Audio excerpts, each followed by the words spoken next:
Buenos días, mi nombre es Alejandrina Mendoza y les voy a explicar la parte de fundamentos del derecho.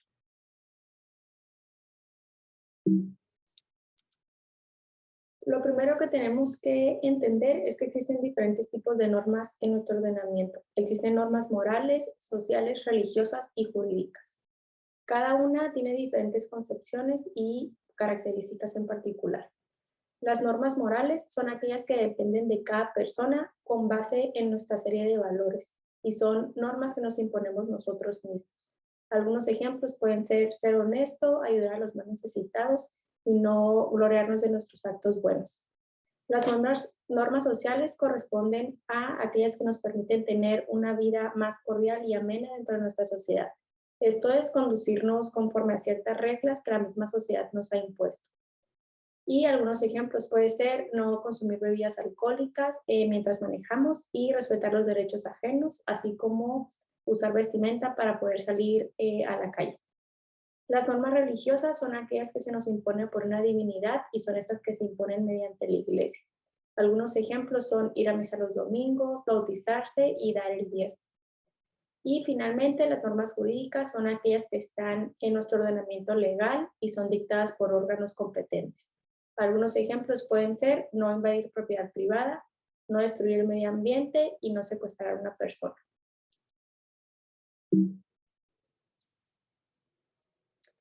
En cuanto a las características de las normas jurídicas, es que tiene que ser bilateral. Esto quiere decir que así como hay un sujeto pasivo, que es el obligado, también hay un sujeto activo, que es el que obliga o exige. Son normas que son coercibles. Esto quiere decir que si no son cumplidas voluntariamente por una persona, el Estado puede hacer que se cumplan mediante la fuerza. Son exteriores porque realmente exige una conducta externa de parte de la persona. Son generales porque llegan a un número determinado de personas o categorías. Y son heterónomas porque las personas están sujetas a un poder externo para que los regule. En cuanto a las acepciones de la palabra derecho, el derecho natural es aquel que es parte de la moral e indica la sociedad, indica la conducta social del ser humano y está relacionada con este deber de justicia y el bien común. Y es obligatoria para todos. En cuanto al derecho positivo, son las reglas y normas jurídicas que están en nuestro ordenamiento y que tienen vigor en una determinada época y lugar. En cuanto al derecho objetivo, son el conjunto de normas que se integran en los diferentes códigos y que están tutelados bajo nuestro ordenamiento. Y finalmente, el derecho subjetivo, que es el conjunto de todas las facultades que son reconocidas para los individuos por la ley. Y también se puede manejar como el hecho de que un individuo pueda hacer exigible determinada norma. Existen diferentes tipos de garantías en nuestro ordenamiento jurídico. Específicamente hablando sobre las garantías de seguridad pública, existen las que voy a mencionar a continuación. El derecho a ser juzgado en audiencia pública. La detención únicamente bajo orden judicial. El derecho a la eficaz administración de la justicia y el derecho a no ser obligado a declarar. En el derecho penal existen diferentes principios y aquí voy a mencionar tres de los principales. El primero es que no hay un delito si no está escrito en la ley. Esto quiere decir que no te pueden sancionar por una determinada conducta si esta no está tipificada o calificada como un delito. El segundo corresponde a la proporcionalidad de la pena. Este quiere decir que las penas deben de guardar cierta relación entre el daño causado por el delito. No se te puede imponer una pena más grande al daño que realmente causaste. Y el tercero es el no efecto retroactivo. Esto quiere decir que cuando una ley cambia o se reforma o se adiciona alguna parte en ella, no puede aplicarse esta nueva parte adicionada a una persona que ya tenía un derecho previo antes de esta reforma que se adicionó. En caso de que le beneficie, sí se le puede aplicar, pero en caso de que se le perjudique, no se puede aplicar. En cuanto a la administración pública, es una atribución exclusiva del Poder Ejecutivo y reside en el Presidente de la República. Es un instrumento del Estado que sirve para operar para lograr los propósitos que tiene la comunidad en común. Y se divide en administración pública centralizada y administración pública paraestatal. Por lo que se refiere a la administración pública centralizada, esta está conformada por las secretarías de Estado, los departamentos administrativos y la consejería jurídica. En cuanto a la administración pública paraestatal, es conformada por las entidades. Finalmente, los elementos del Estado. Existen 4 elementos del Estado. El primero es población, el segundo es territorio, el tercero es gobierno y el cuarto soberanía. Hola, ahora vamos a resolver el cuestionario de examen diagnóstico de la parte de derecho. La primera pregunta dice, relaciona cada tipo de norma con los ejemplos de conducta. La primera es una norma moral y dice, Roberto necesita dinero y piensa vender droga, pero medita bien y no lo hace. Esta sería la 1. Y esto es debido a que como es moral, es una conducta que tú mismo piensas si es correcta o no es correcta sin que nadie te diga. Luego dice, María vende un cuadro falso de Picasso. Ana se da cuenta y la demanda. Aquí la palabra clave es demanda, porque el hecho de que diga demanda quiere decir que es un ámbito jurídico. Entonces, esta sería la 4. Raúl odia saludar en las fiestas. Su novia lo obliga a saludar a su familia y terminan peleando. Esto tiene que ver con una conducta que la sociedad acepta o no como válida. Entonces, tiene que ver con una norma social, por lo tanto, es la 3. Finalmente, Juanjo piensa que Dios lo puede castigar por no ir al templo. Como nos está hablando de Dios, tiene que ver con una norma religiosa, lo cual haría que sería la 2. Entonces, es el inciso A. Segunda, ¿a qué tipo de norma se refiere el ejemplo?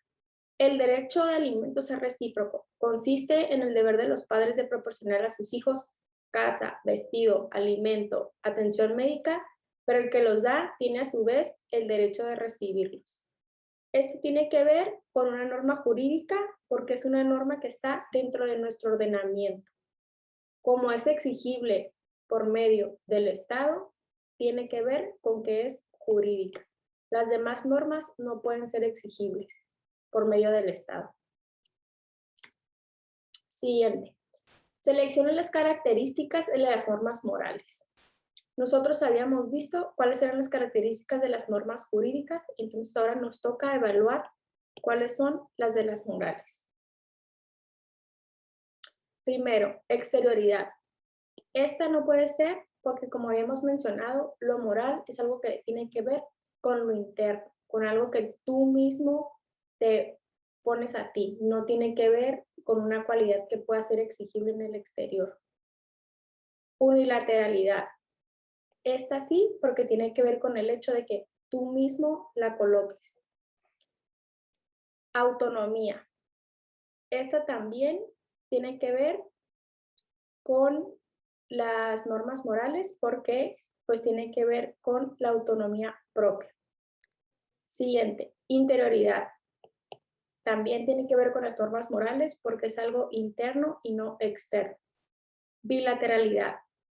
Esta no puede ser, ¿por qué? Porque no hay un sujeto activo ni un sujeto pasivo. Tú mismo eres quien te exige la norma.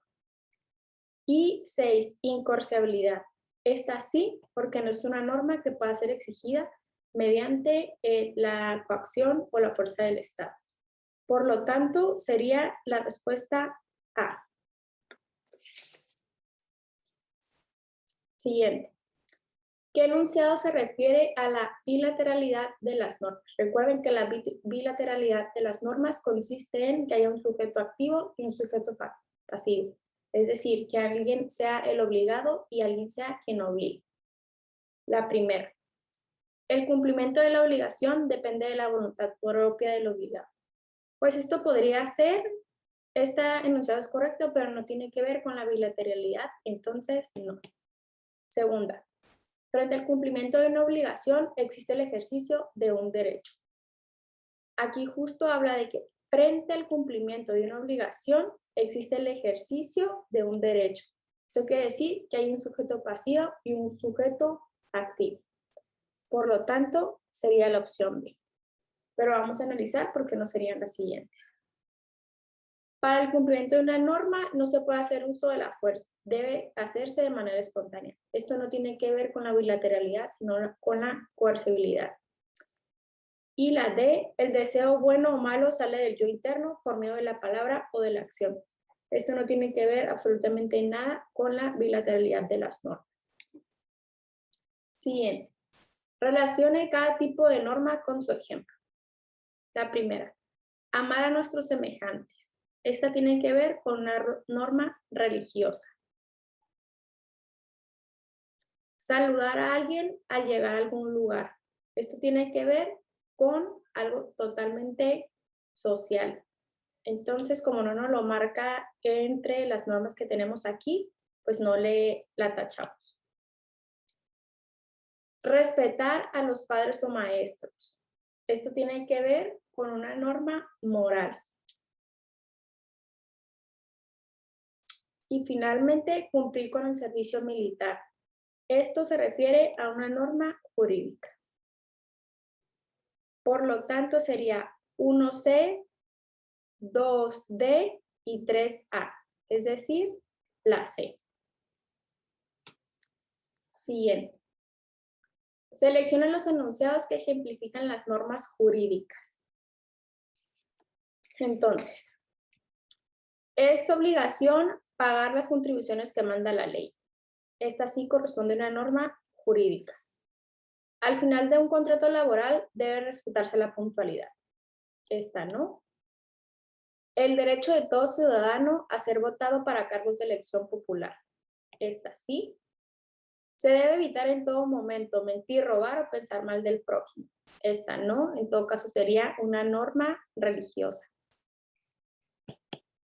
Y comete el delito de homicidio quien priva de la vida a otro. Como nos está hablando de un delito, en efecto, es una norma jurídica. Por lo tanto, sería la B. Siguiente. ¿A cuál aceptación de derechos se refiere el texto?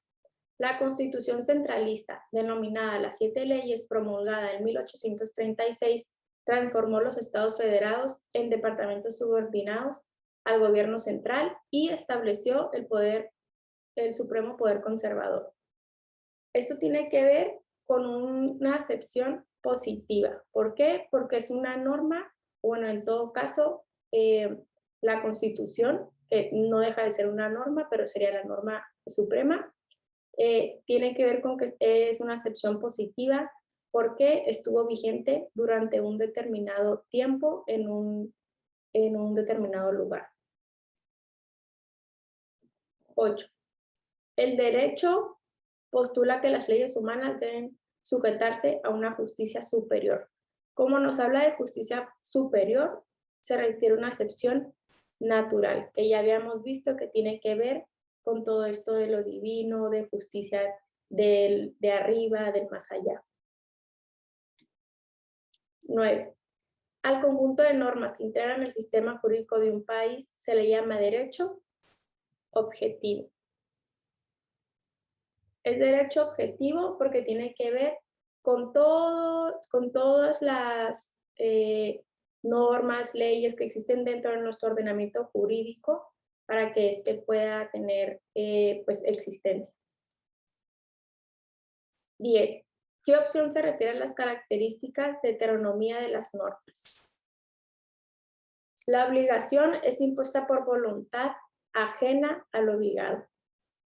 Bueno, aquí nos daría la primera, porque como ya habíamos visto en la presentación al principio, la heteronomía tiene que ver con una voluntad impuesta por el Estado.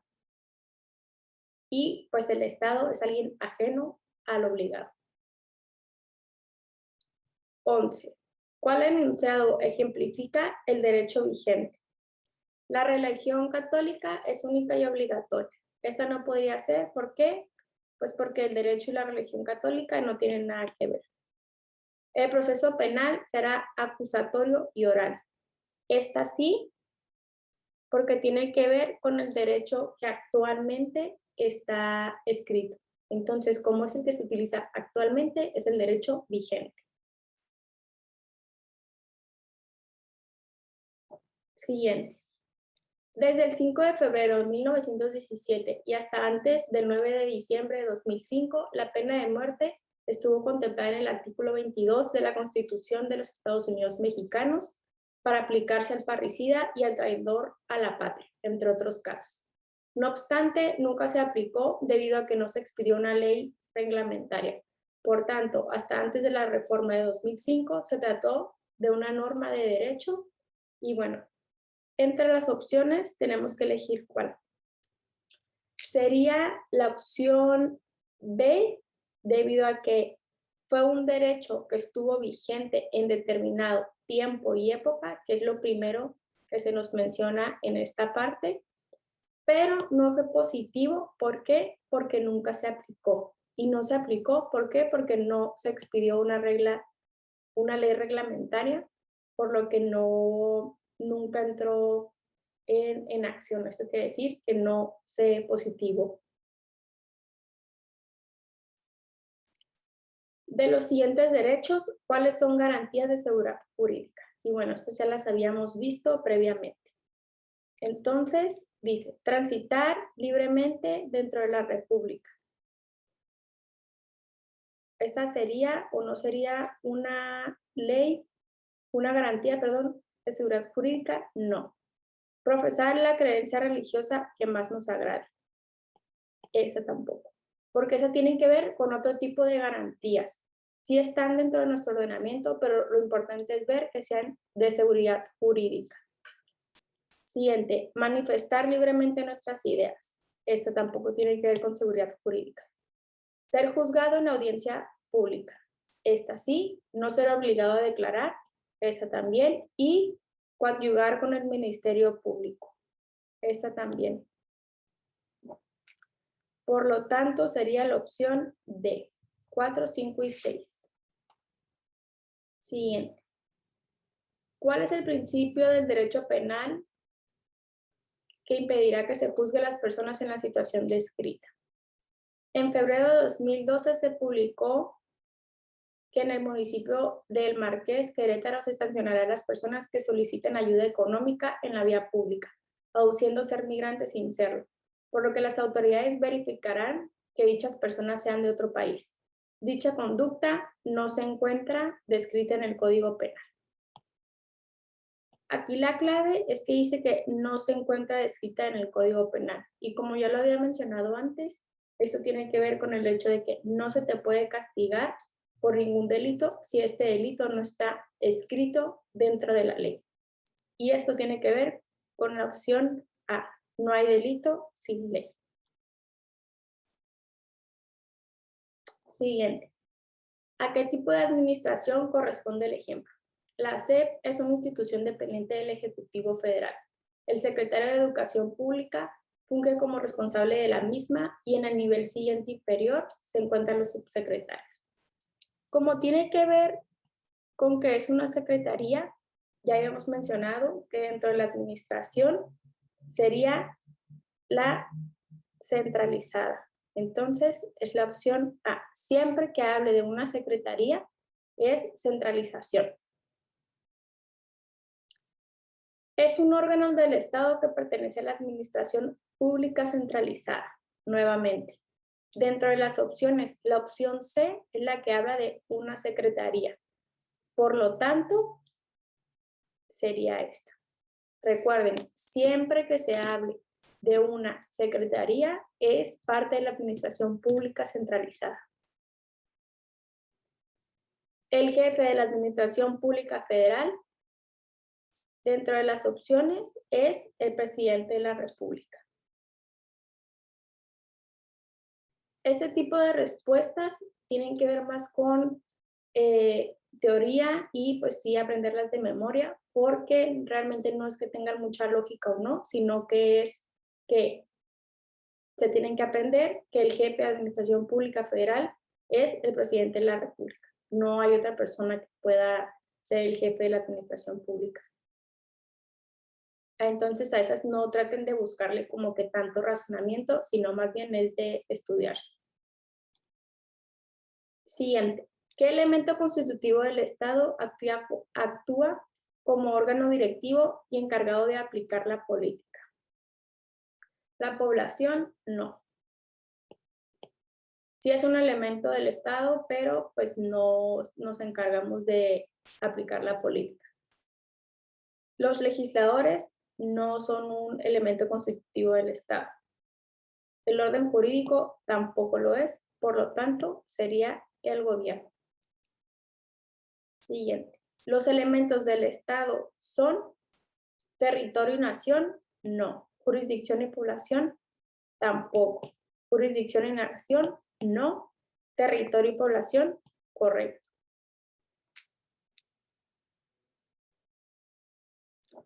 Selecciona los elementos que constituyen el Estado. A ver, entonces, empezaremos con el primero.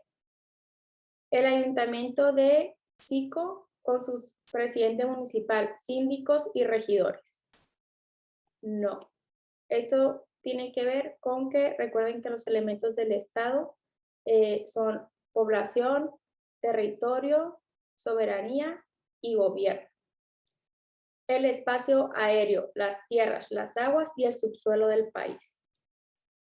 Esta sí. El gobierno del Estado Libre y Soberano de Veracruz. Este tampoco. Los mexicanos y extranjeros que habitan dentro de las fronteras de México. Este sí, porque tiene que ver con la población. La Carta Magna, los tratados internacionales y las leyes del sistema jurídico. Este también. Y finalmente, el gobierno, formado por los tres poderes, ejecutivo, legislativo y judicial. Este también sería. Por lo tanto, es la opción D. Los ciudadanos, habitantes nacionales y extranjeros comprendidos dentro de la comunidad sujeta al poder estatal, son elementos que constituyen, sería la población. ¿Por qué? Porque nos está hablando de ciudadanos, habitantes nacionales y extranjeros. Aquí no tiene nada que ver el derecho, el gobierno tampoco y el territorio menos. Y última, ¿cuál es la característica propia de los tratados internacionales que implican que estos se lleven a cabo entre las entidades de derecho internacional, que son soberanas y reciben un trato de igual a igual? Esta característica tiene que ver con la coordinación. Y esto lo podemos analizar aquí porque son tratados internacionales. Los tratados internacionales siempre tienen una cierta coordinación con nuestro ordenamiento jurídico. Y también, como dice, reciben un trato de igual a igual. Por eso no podría ser exclusión ni subordinación, porque ahí no se recibe un trato parejo. Y bueno, esto sería todo por parte mía. Espero les haya servido y mucha suerte realizando su examen. Gracias.